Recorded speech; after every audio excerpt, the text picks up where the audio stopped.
Assalamualaikum warahmatullahi wabarakatuh. Waalaikumsalam warahmatullahi wabarakatuh. Benar ini kelas 9? Ya benar Pak. Benar. Apa kabarnya kalian semua? Alhamdulillah baik sehat. Alhamdulillah sehat ya. Ya baik. Mari sama-sama kita buka mata pelajaran fikih ya. Mata pelajaran fikih kelas 9 dengan pembacaan doa yang akan dipimpin oleh ketua kelas. Silakan ketua kelas mimpin doanya. Bismillahirrahmanirrahim.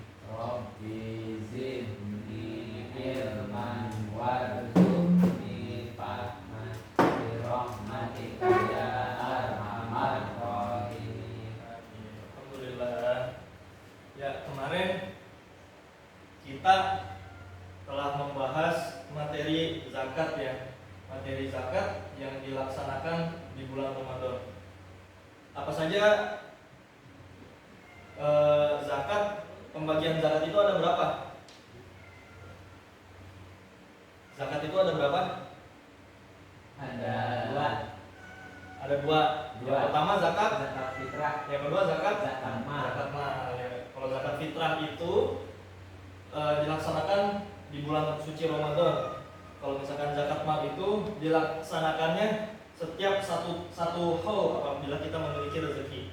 Nah, saat ini insya Allah ya, ini mendekati kita kepada momen-momen Idul Adha, yaitu kita akan membahas tentang penyembelihan hewan kurban dan akikah.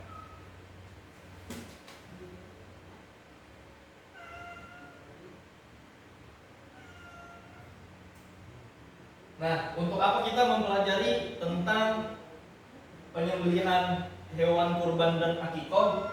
Nah, di sini ada pun tujuan pembelajarannya, yaitu poin pertama adalah mengimani nilai kelembutan pada sesama makhluk Allah dalam kehidupan, menunjukkan sikap penghormatan terhadap ketentuan penyembelihan, menampilkan sikap kasih sayang pada sesama makhluk Allah, baik sesama manusia, binatang maupun tumbuhan. Yang ketiga, yang keempat, mengidentifikasikan ketentuan dalam menyembelih binatang. Yang selanjutnya, mendeskripsikan tata cara menyembelih binatang. Selanjutnya, menerapkan tata cara menyembelih binatang. Selanjutnya, menyusun laporan tata cara penyembelihan binatang. Selanjutnya, mendemonstrasikan tata cara penyembelihan binatang. Dan yang terakhir, mengikuti perintah kurban dan akikoh.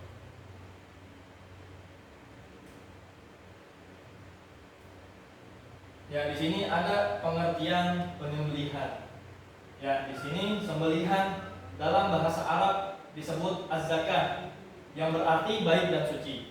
Maksudnya, binatang yang disembelih sesuai dengan ketentuan syariat akan menjadikan binatang sembelihan itu menjadi baik, suci, halal, dan lezat untuk dimakan. Sedangkan pengertian secara istilah adalah memutus jalan makan dan minum. Ya, jalan makan dan minum di dalam bahasa Arab disebut mar'i.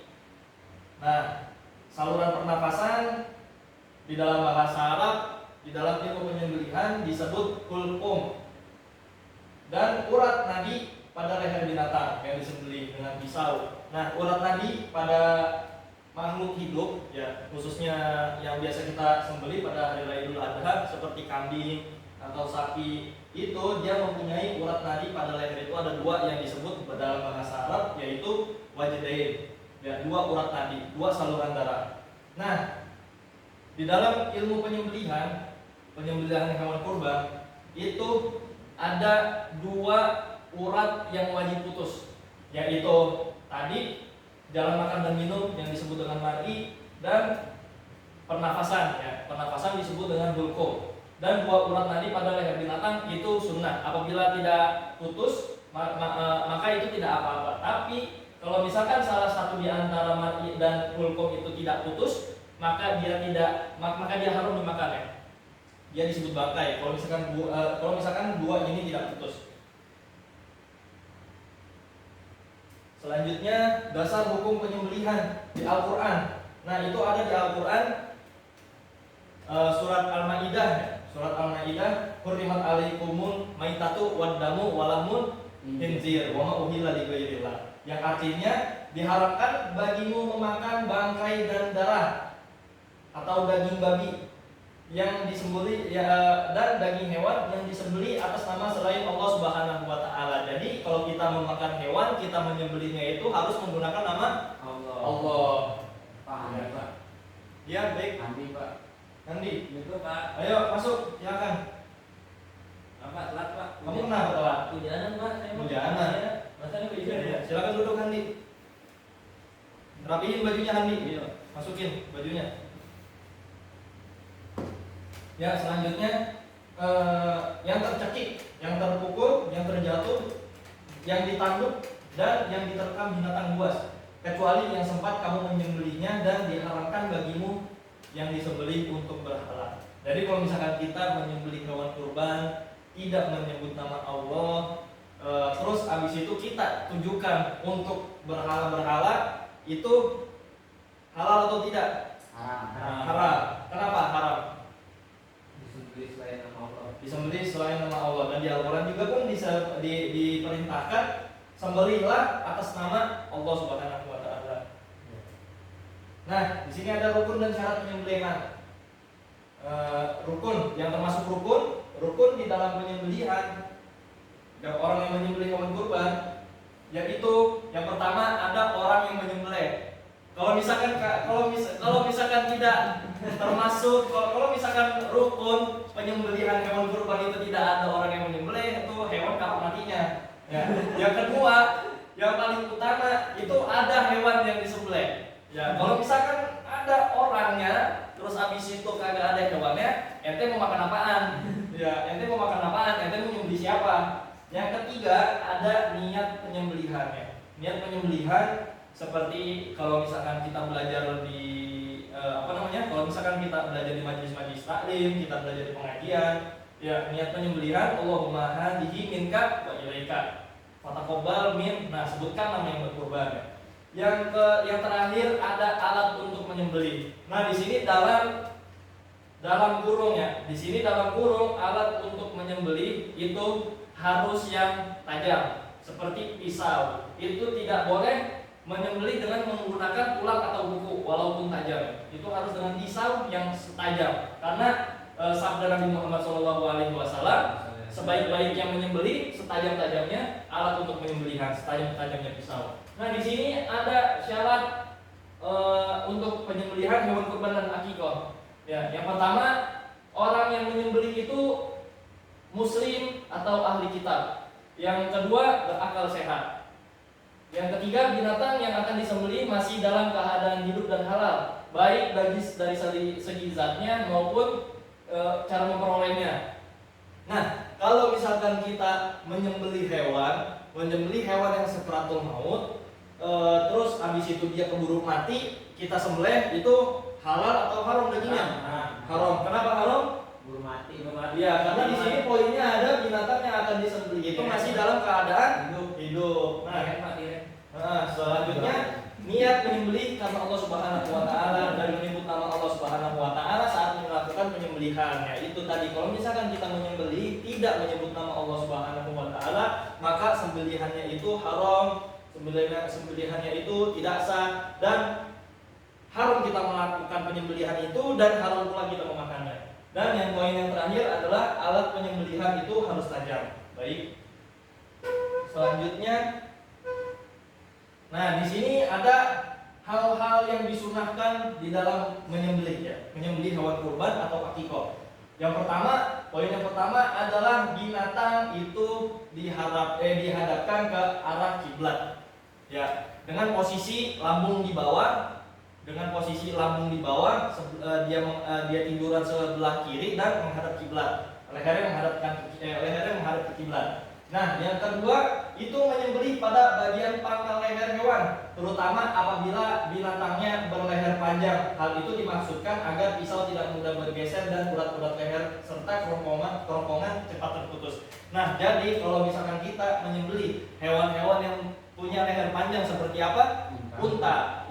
Nah, kalau misalkan kita menyembelih unta, kalau unta itu kan lehernya panjang, maka kita langsung tusuk. Kalau misalkan unta itu bedanya kambing, sapi dengan unta. Kalau unta itu ditikam, jadi motong, dan jadi cara menyembelihnya itu ditusuk habis itu digeser. Tapi kalau misalkan hewan kambing, sapi dan sejenisnya itu kita menyembelih dari tengah ya. Posisinya itu di bawah jakun. Di bawah jakun itu terletaknya 4 saluran yang telah dibahas tadi. Nah, yang poin selanjutnya itu adalah menggunakan alat yang tajam agar dapat mengurangi kadar sakit. Nah, emang yang namanya menyembelih hewan kurban itu kita pasti menyakiti hewan kurban. Pasti yang namanya disembelih itu sakit apa kagak? Kita aja korengan aja di kita aja sakit, apalagi disembelih. Disembelih itu menghilangkan nyawa ya, menghilangkan nyawa. Jadi tugas kita di sini penyembelihan hewan kurban secara ihsan. Ya, penyembelihan itu bukannya kita nggak mau menyakiti hewan, tapi kita hanya bisa mengurangi rasa sakit hewan tersebut ya. Nah, yang selanjutnya memotong 2 urat yang ada di kiri kanan leher agar cepat mati. Nah, poin yang selanjutnya, binatang yang disembelih digulingkan ke sebelah kiri rusuknya supaya mudah bagi orang yang menyembelihnya. Nah, itu tadi yang telah kita bahas. Nah, yang selanjutnya membaca bismillah, membaca sholawat atas Nabi Muhammad. Terus yang poin yang terakhir, mempercepat proses penyembelihan agar binatang tidak tersiksa. Nah, itu tadi tugas orang yang menyembelih hewan kurban. Tugasnya bukan enggak menyakiti hewan, tapi apa? Apa tadi? Mengurangi rasa sakit pada hewan. Ya. Nah, sebelum kita masuk kepada pengertian kurban, Ustadz mau bertanya nih kepada adik-adik semua. Nanti Ustadz tanya. Pertanyaan yang pertama, silakan dijawab Jailani. Apa pengertian penyembelihan di dalam bahasa Arab? Disebut apa tadi? Penyembelihan dalam bahasa Arab itu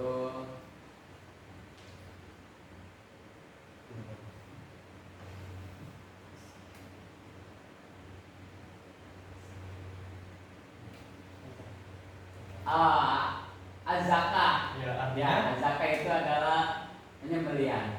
Ya, lebih tepatnya az-zakah itu artinya suci. Iya, Suci. suci Ya. az-zakah. Nah, kenapa dinamakan penyembelihan itu adalah az-zakah? Agar setiap hewan yang kita sembelih itu suci, bisa dimakan, Iya. bisa dikonsumsi. Ya. Musa, kalau misalkan kita menyembelih, ada 2 urat yang wajib kena di saat proses penyembelihan. Nah, nama 2 urat itu apa? Oh, itu saluran pernapasan sama saluran makan. Ya, saluran makan. Nah, Handi, ada 2 urat lagi yang sunnah. Ya, yang sunnah. 2 urat lagi yang sunnah. Ini sunnahnya sunnah dianjurkan ya. Sunnah dianjurkan ketika dalam proses penyembelihan. Itu apa saja? Urat nadi. Urat nadi. Ya, urat nadi. Urat nadi ada berapa? Ada 2. Ada 2. Disebut apa dalam bahasa Arabnya? Wajah wajadain, wajahun wajah. Ya. Nah, selanjutnya kita masuk ke pengertian kurban ya. Ini kita mendekati daripada momen-momen Idul Adha ya. Beberapa hari lagi kita akan melaksanakan yang namanya Idul Adha. Orang-orang semuanya pada berbondong-bondong membeli hewan kurban. Di pinggir-pinggir jalan, di kampung-kampung semuanya pada berbondong-bondong membeli hewan kurban. Karena Nabi pernah bersabda, yaitu apabila kalian telah diberikan rezeki oleh Allah Subhanahu wa taala dan kalian tidak berkurban, maka janganlah kalian dekati tempat sholatku. Ya. Nah, mulai kita masuk kepada pengertian kurban. Di sini adalah kata kurban berasal dari bahasa Arab, yaitu qoruba yaqrabu qurbana. Ya.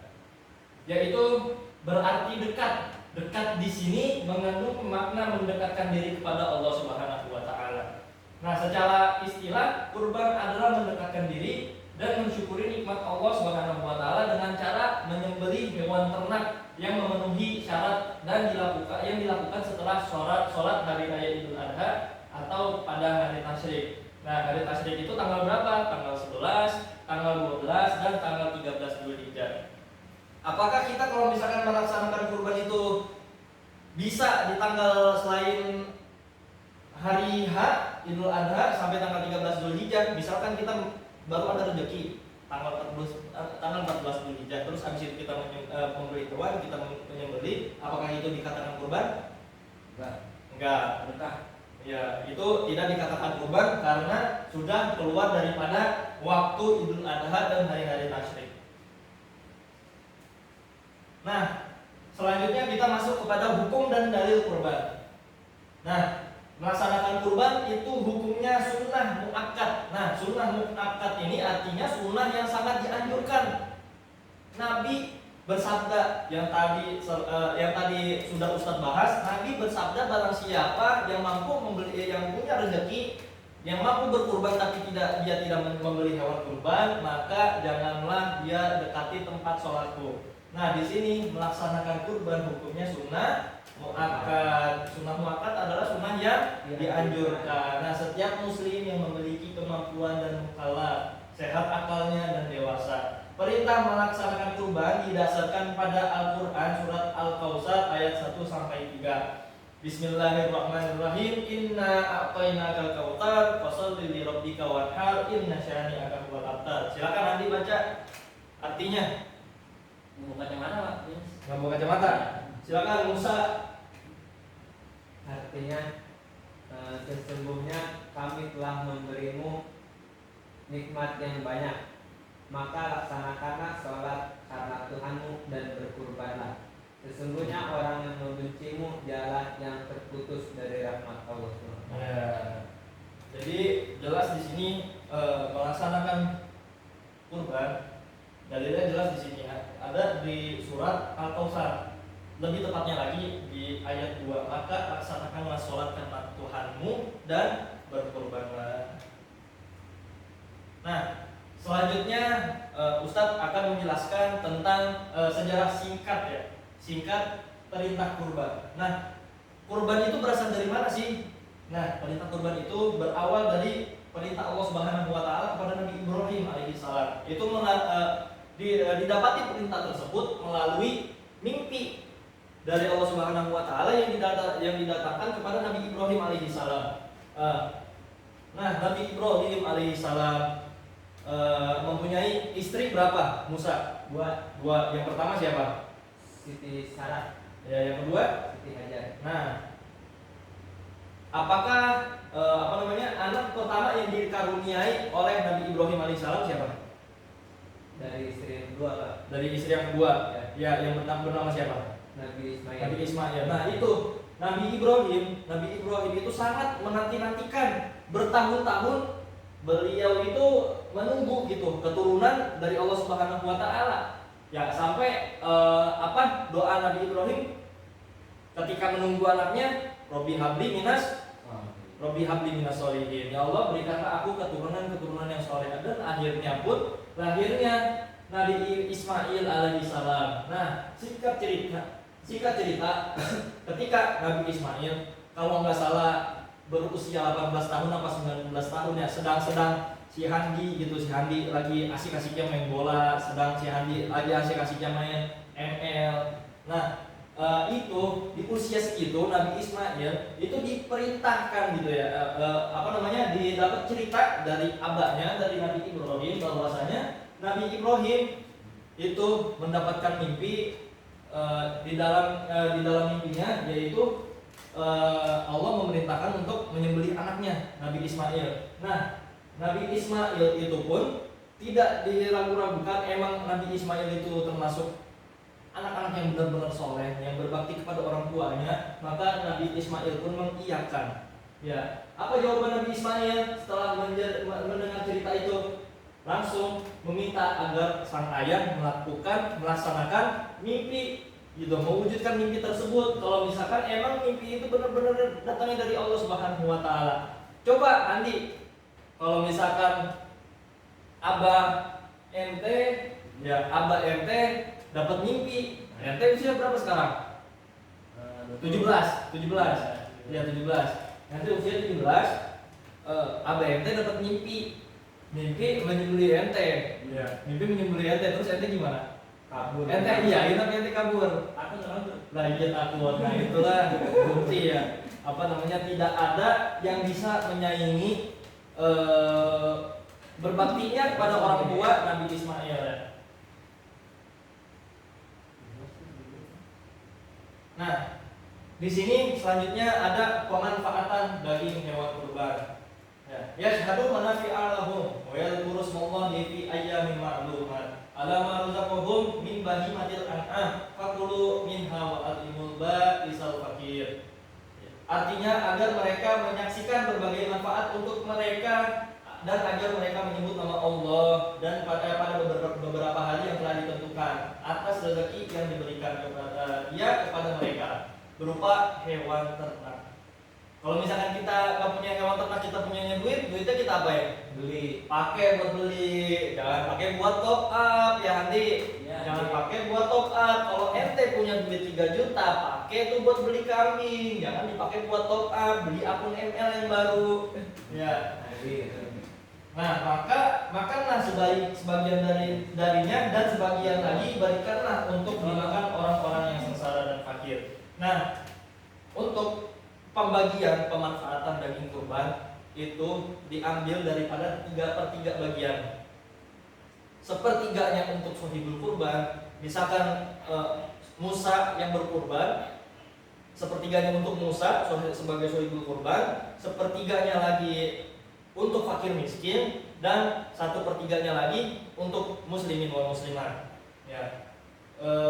Jadi ketika kita nanti ini, insya Allah nanti semuanya jadi ustadz. Amin. Insya Allah semuanya nanti ngurusin umat. Amin. Ya, nanti kalau misalkan antum semua ngurusin kurban di masjid, ngurusin kurban di majlis, ngurusin kurban di RT, di RW, di kelurahan, dan ngurusin kurban yang lain. Nah, apabila ada beberapa hewan kurban, 1 hewan kurban, 2 hewan kurban, 3 hewan kurban, setiap hewan kurban yang disembelih sisakan 1/3. 1/3 untuk fuqara wal masakin yang disebut mustahik, seperti mustahik yang telah dijelaskan kepada kepada bab zakat ya, yang telah kemarin kita sama-sama bahas. Nah, itu 1/3-nya lagi buat antum, sepertiganya buat kalian, dan 1/3-nya lagi buat dibagikan kepada kaum muslimin dan muslimat. Nah, di sini kita masuk pada pembahasan akikoh. Ya, pembahasan akikoh. Nah, akikoh berarti bulu atau rambut kepala bayi yang baru lahir. Nah, menurut istilah, akikoh adalah menyembelih hewan dengan syarat tertentu sebab kelahiran anak sebagai bukti rasa syukur kepada Allah Subhanahu wa taala. Nah, di sini ada hadis yang diriwayatkan oleh Abu Dawud an Ibni Abbas an Rasulullah sallallahu alaihi wasallam aqqa anil Hasan wal Husaini kabshan. Ya, dari Ibnu Abbas, dia berkata Rasulullah sallallahu alaihi wasallam pernah mengakikohi Al Hasan, Al Husain masing-masing 1 ekor kambing kibas. Nah, di sini hukum akikoh. Ya, hukum akikoh adalah sunnah muakkad, yaitu sunnah yang sangat dianjurkan. Ya, maksudnya adalah bagi setiap orang tua muslim yang berkemampuan mengakikahkan anaknya adalah perbuatan yang sangat disukai oleh Allah Subhanahu wa taala. Jadi kalau misalkan kita nanti kelak kita menjadi orang tua, kalau misalkan kita punya anak, kita punya rezeki, langsung tuh anak akikahin begitu dia lahir. Hal ini juga untuk membuktikan rasa cinta dan kasih sayang orang tua terhadap anaknya. Wal aqiqatu mustahabbah wa hiya dhabiha 'anil mauludi yaum as-sabi' wa yadhabihu 'anil gulami syatta wa 'anil jariyati syatta. Dan akikoh adalah sunnah yang mustahab ya, sunnah yang sangat disukai. Nah, akikoh itu ialah binatang yang disembelih karena anak yang baru lahir pada hari ke-7. Nah, di sini ada waktu menyembelih hewan akikoh, yaitu hari ke-7. Disembelih 2 ekor kambing karena anak laki-laki, dan disembelih 1 ekor kambing karena anak perempuan. Dalil akikoh. Nah, hadis yang lain diriwayatkan oleh Imam Ahmad dan Imam Tirmizi yang artinya tiap-tiap anak yang baru lahir menjadi rumbuhan. Artinya tiap-tiap anak yang lahir itu tergadai atau dia mempunyai tanggungan. Nah, tanggungannya itu bisa terlepas apabila ia menyembelihkan untuk anak tersebut akikoh, ya, menyembelih untuk anak tersebut akikoh pada hari ke-7 dari hari kelahirannya, dan hendaklah ia dicukur rambut kepalanya dan diberi nama. Ini hadis riwayat Imam Ahmad dan Imam Tirmizi. Dari hadis di atas dapat diambil kesimpulan bahwasanya prosesi ibadah selain menyembelih hewan juga disyariatkan untuk mencukur dan memberi nama yang baik bagi seorang anak yang baru lahir. Nah, di sini ada beberapa dalil akikoh. Ya. Salah satu aja Ustaz baca qala Abu Hurairah radhiyallahu an qala Rasulullah sallallahu alaihi wasallam al-aqiqatuhu tudbahu li sab'i wa li arba'a asyra wa li ihda wa ishrin. Dari Abu Hurairah radhiyallahu an Nabi sallallahu alaihi wasallam bersabda, akikah itu disembelih pada hari ke-7 atau ke-14 atau ke-21-nya. Hadis riwayat Imam Baihaqi dan Tabrani. Nah, hal-hal yang disyariatkan terkait akikah. Nah, mengakikahkan anak laki-laki dengan 2 ekor kambing dan anak perempuan dengan 1 ekor kambing. Nah, poin yang selanjutnya, akikah pada hari ke-7, 14 dan 21 dan seterusnya sampai anak tersebut dewasa. Pokoknya setiap orang tua yang mempunyai rezeki itu wajib mengakikahkan, ya. Bukan wajib, sunnah mengakikahkan anaknya, sunnah yang sangat mustahab, yang sangat disukai Allah Subhanahu wa taala. Di hari ke-7, ke-14, ke-21. Nah, kalau misalkan di luar hari-hari ini, apakah kita boleh mengakikahkan anak kita? Boleh. Ya, itu tidak berpatok, ya, jadinya, ya. 7, 14, 21, tapi lebih afdolnya hari ke-7, hari ke-14 dan hari ke-21. Dan poin yang selanjutnya adalah mencukur rambut kepalanya dan bersedekah dengan perak seberat timbangan rambutnya. Nah, jadi anak yang baru lahir itu dicukur anak yang baru lahir, terus habis itu ditimbang. Nah, ditimbang berapa timbangannya, maka hendaklah ia bersedekah dengan harga perak tersebut. Ya, misalkan perak segramnya berapa? Hitunglah perak segramnya itu 200.000, ya.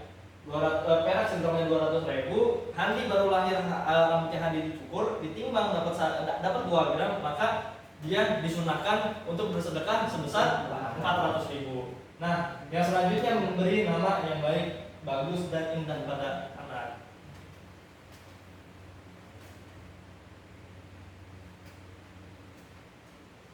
Di sini ada beberapa dalil, ya, yang lanjutan lagi. Nah, ya, di sini ada binatang atau hewan yang bisa digunakan untuk kurban dan akikah. Nah, di sini Andi, ya, nengok sini, jangan nulis-nulis nggak jelas. Iya. Ya, di sini kurban. Ini apa Andi? Kurban bisa kurban bisa dilakukan dengan menyembelih Sapi. ini apa? Sapi. Unta. Nih sapi. Ini Kambing. Nih domba. Ya. Nah, akikoh untuk anak perempuan 1 dan untuk anak laki-laki 2. Apakah akikoh itu boleh menggunakan binatang selain kambing, misalkan sapi? Boleh dengan syarat? Dengan syarat, ya, kalau misalkan sapi, kalau misalkan dikurban itu kan harus 7 orang. Nah, maka keringanan untuk sapi bagi orang yang ingin mengakikahkan sapi, apabila nih di satu kampung ada yang punya anak 7, maka boleh diakikahkan dengan 1 sapi. Ya.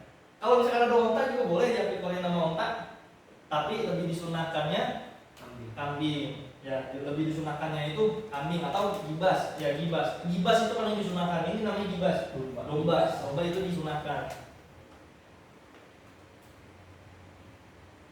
Nah, ketentuan umur hewan untuk kurban dan akikah. Nah, yang pertama, domba itu sekurang-kurangnya berumur 1 tahun atau sudah ganti gigi. Nah, ini untuk domba ini sebenarnya nggak berpatok harus 1 tahun. Kadang-kadang domba pun, kalau misalkan di dalam ilmu pertanian, domba itu kadang-kadang 6 bulan itu udah kupak, 6 bulan itu udah ganti gigi. Makanya ketika kita menyembelih akikah atau kurban, yang paling absyah ini domba kita menyembelihnya. Karena domba itu nggak tentu. Domba itu nggak tentu. Kadang-kadang kalau lagi rezekinya ada, kadang-kadang dia 6 bulan udah kuat, udah ganti gigi. Nah, domba sekurang-kurangnya berumur 1 tahun atau sudah ganti gigi. Nah, kedua, nah ini kambing Jawa, bandot, kambing apa namanya, etawa segala macam. Kambing biasa itu minimal berumur bukan 1 tahun ini ya, 2 tahun. Ya, 2 tahun. Kalau kambing itu minimal umur 2 tahun. Dia nggak dilihat dari ganti giginya kalau kambing itu ya. Kalau kambing itu nggak dilihat dari ganti giginya. Itu sama seperti sapi. Nah, sapi atau kerbau itu minimal berumur 2 tahun. Dan unta itu minimal berumur 5 tahun. Selanjutnya, nah ini ada pemanfaatan daging hewan kurban akikah. Nah ini dia, kalau kurban itu disunahkannya itu dibagikannya dalam keadaan mentah. Ya, sedangkan kalau akikoh itu disunahkannya dibagikan setelah dimasak. Ya, nah itu pun di zaman ulama-ulama kita terdahulu ya, justru akikoh itu, daging akikoh kita masak, selesai masak kita bagiin ke orang satu-satu. Tapi syaratnya harus kita mengantar. Tapi emang ulama-ulama kita itu istimewa, ulama-ulama kita itu jenius. Nah, akikoh itu akhirnya beliau mengumpulkan orang banyak, berzikir dan membagikan daging akikoh ya. Nah, tidak seperti halnya daging kurban. Nah, ini dalam keadaan mentah ya. Menurut Imam Rafi'i, daging akikoh yang sudah dimasak lebih utama jika dibagikan langsung ke rumah-rumah fakir miskin. Jadi itu daging akikoh yang sudah dimasak lebih utama apabila langsung dibagikan ke rumah-rumah. Tapi begitu mah capek dah. Kalau misalnya kita bagi-bagiin ke rumah, lebih baik kita ngumpulin orang, kita zikir di rumah. Nah, habis itu langsung bagiin. Nah, kalau kita bagi-bagi ke rumah, kita kan udah ngedoain yang namanya anak kita baru lahir, ya kan? Ya. Nah, menurut Imam Syafi'i boleh mengundang fakir miskin ke rumah untuk dapat menikmati daging akikoh.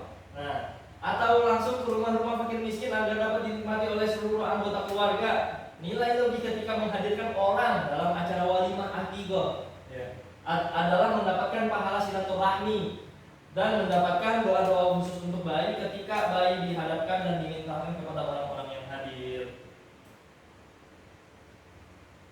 Nah, nih hewan yang tidak boleh untuk kurban dan akikoh.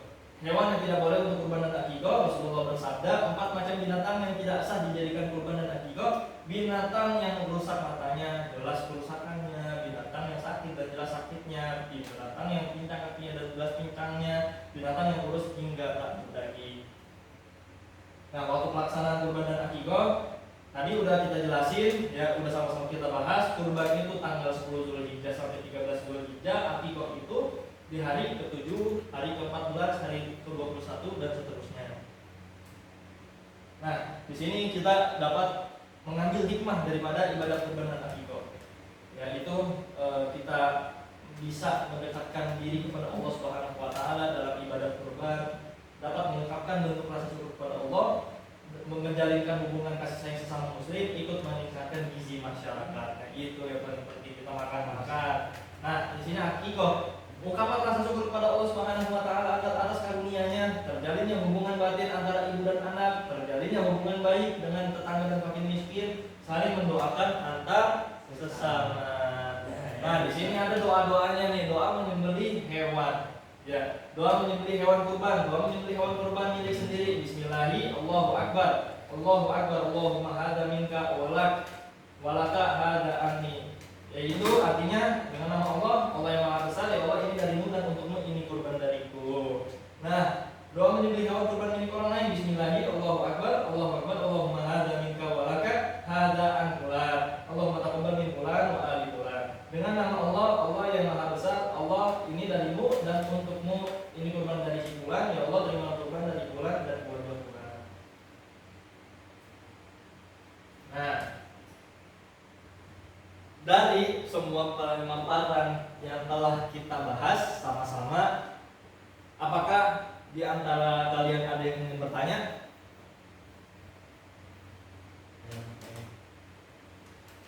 Hah? jelas? Ya, cukup jelas. Nah, Bapak akan memberikan 3 soalan untuk kalian. Ya. Yang soalan yang pertama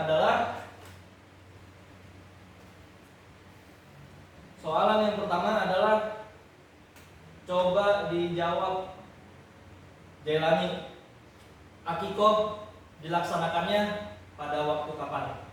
Akikoh itu dilaksanakan pada Yom Sabi hari ke-7. Ya. Terus Hari ke-7 hari ke tambah 7 tambah 7 hari ke-16 14 14 terus hari ke-21 ya 21. Nah, Andi, Ya, akikoh untuk anak laki-laki dan anak perempuan berapa? kalau anak laki-laki dua kambing ya. Kalau cewek satu. Ya kalau perempuan 1. Ya, bukan ya. Musa, kapan waktu dilaksanakannya kurban? Kurban pada tanggal 10 Zulhijjah dan hari tasyrik yaitu 11, 12, 13 Zulhijjah. Nah, baik. Alhamdulillah ya.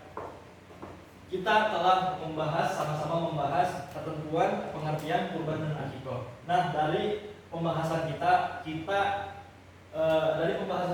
siapa yang bisa mengambil kesimpulan daripada pembahasan kali ini? Coba Ustadz minta satu-satu deh kasih kesimpulannya walaupun singkat. Dilani. Ya, dari saya pertama kurban itu yaitu menyembelih hewan pada waktu hari Idul Adha. Nah, sedangkan akikoh itu sama aja menyembelih hewan, cuman itu untuk kelahiran. Kalau laki-laki itu 2, kalau perempuan 1.